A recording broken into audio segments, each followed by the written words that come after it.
ခွာမှာ online shop တွေကမင်းပေါက်ဘူးလားဒါပထမဦးဆုံးပါပဲရှင်ဒီပထမဦးဆုံးရဲ့ခန်းစားချက်ကလည်းအရန်ကောင်းနေရှင်ပြီးတဲ့သူကလည်းလုံးဝစေတနာလေးတော်တော်လေးကိုရှိထားတယ်လို့ပြောရမယ်ပေါ့ရှင်ပစ္စလက်ကလည်းမလုပ်ဘူးရှင်ဒလီကတော့မပေးရဘူးဒီမှာပေးတဲ့မုတ်တွေဆိုတာလည်းလုံးဝအကုန်ကောင်း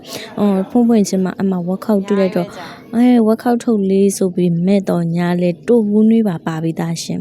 တွဲစားဖို့ပြီးလို့ရှင်အမှမင်းသားကြီးငပြားကြီးကြောလာအရန်စားကောင်းဝေဖြိုးအောင်ဆိုလို့ရှင်ရှမ်းအစားစားလေးပေါ့နော်အဲ့ဒါလေးဆိုလဲလေးစားကောင်းမွေးဟင်းကအနှစ်ထုတ်လေးဆိုလို့ရှင်လဲကျမလို့မွေးဟင်းကကြိုက်တဲ့သူတို့ကတော့လုံးဝ